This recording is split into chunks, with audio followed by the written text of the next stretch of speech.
बिलाल सजवारी जी, ये शहर बसा नहीं और चमन उजड़ने लगा, क्या मामला लग रहा है आपको?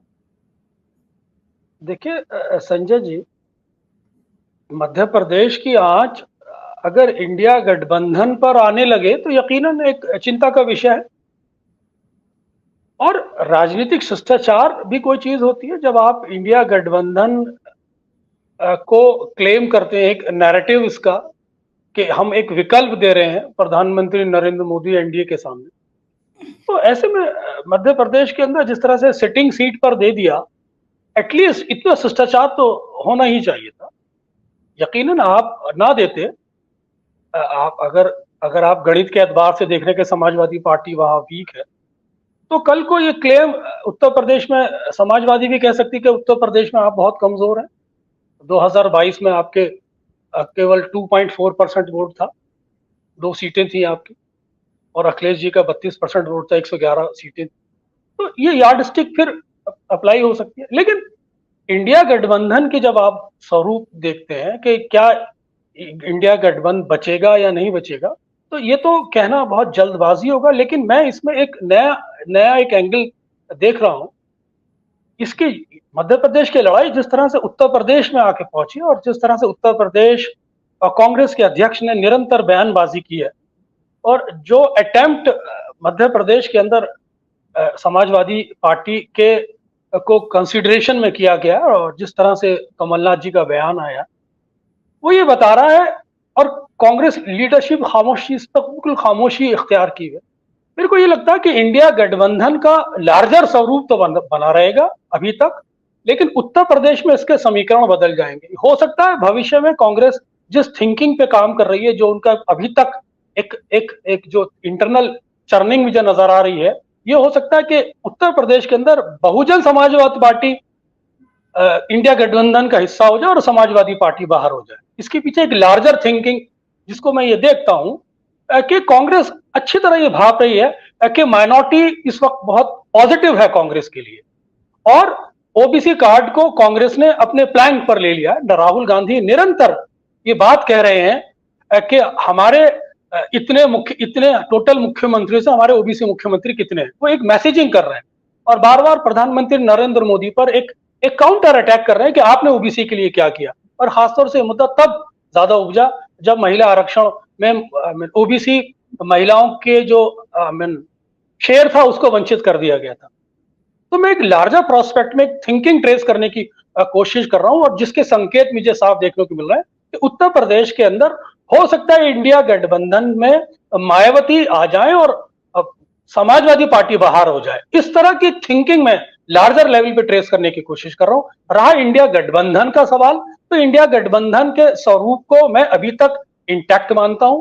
कल को अखिलेश जी इस किस तरह से बिहेव करते हैं, ये जो दरार पैदा हुई है, इसमें अखिलेश जी किस तरह से कहीं कहीं थर्ड फ्रंट की भूमिका में न तलाशने लगे, और किस तरह से वो आप पार्टी को और तृणमूल कांग्रेस को और बीआरएस को अपने साथ इंटैक्ट न कर ले, इसकी संभावना से इनकार नहीं किया जा सकता। लेकिन इंडिया गठबंधन का जो लार्जर स्वरूप है उसको तो मैं अभी तक इंटैक्ट देखता हूं, लेकिन उत्तर प्रदेश में इसका स्वरूप बदलते हुए देखता हूं।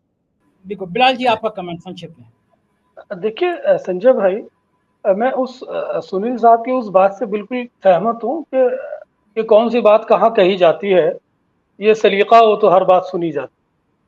तो अखिलेश यादव को इतनी जल्दी नहीं करनी चाहिए थी काउंटर अटैक में। अगर उनको उनके पार्टी के जावेद साहब और कोऑर्डिनेशन कमेटी के सदस्य हैं, अगर कमलनाथ स्टेट लेवल पे कोई गलती करे तो उस कोऑर्डिनेशन कमेटी के पास जाना चाहिए था, या हायर पार्टी के अथॉरिटी से उनको अप्रोच करना चाहिए था, क्योंकि वो 1-to-1 रहते हैं, लाइन अप रहते हैं डायरेक्ट। तो इस बात का ख्याल रखना चाहिए कि देखिए, लार्जर लेवल पर अगर आप मध्य प्रदेश, राजस्थान, छत्तीसगढ़ इनके चुनावों में अगर कांग्रेस पॉजिटिव रहती है, तो तब तो नुकसान नहीं होगा कांग्रेस को। अदरवाइज मध्य प्रदेश, राजस्थान, छत्तीसगढ़ में थोड़ा भी 19-20 रहा तो कांग्रेस को भी फिर नुकसान उठाना पड़ सकता है, और क्षेत्रीय दल फिर बड़ी भूमिका में आ जाएंगे। तो इसलिए कोऑर्डिनेशन के साथ चलना, जहां सुनील जी ने कहा कि बयानबाजी से बचना चाहिए, लार्जर इंटरेस्ट में यही है। बिल्कुल ठीक बात है। सुनील सर, आपका लास्ट रिमार्क।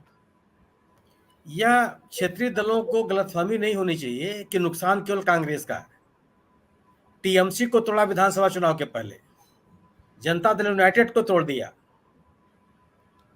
जितेंद्र दीक्षित जी के राज्य में शिवसेना कैसी तैसी कर दी। कोई ऐसा राज्य नहीं है जहां पे क्षेत्रीय दलों के ऊपर भारतीय जनता पार्टी ने हमला न किया। कांग्रेस तो 2019 के बाद से बिखरी पड़ी हुई है। सबसे बड़ा नुकसान होगा अगर आप भारतीय जनता पार्टी का मुकाबला नहीं कर सके तो क्षेत्रीय दलों को है।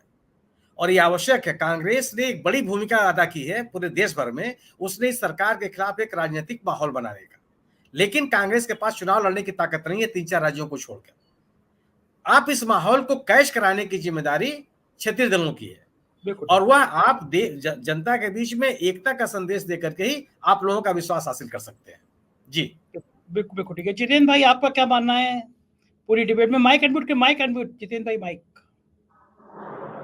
देखिए संजय भाई, अगर महाराष्ट्र की बात करें तो महाराष्ट्र में ये गठबंधन कितना मजबूत होगा ये तब तस्वीर साफ हो पाएगी जब इन तीनों ही पार्टियों के बीच सीट शेयरिंग को लेकर बैठकें शुरू होंगी। पिछली बार 2019 के चुनाव के वक्त में कांग्रेस और एनसीपी ने मिलकर चुनाव लड़ा था और इन दोनों ही पार्टियों के बीच सीट शेयरिंग होनी थी। लेकिन अब शिवसेना, ठाकरे गुट वाली शिवसेना भी आ गई है और जो सीटों का बंटवारा होना है वो इन तीनों ही पार्टियों के बीच होना है। और ये ऐसे केस में है जब कांग्रेस अपने आप को असर्ट कर रही है। कांग्रेस ये मान रही है कि जब इतना कुछ घटनाक्रम हो गया महाराष्ट्र में, उसके बावजूद हमने अपने कुंबे को जो है इंटैक्ट रखा, हमने अपने कुंबे को बनाए रखा। और कांग्रेस दूसरी तरफ महत्वाकांक्षी भी हो गई है।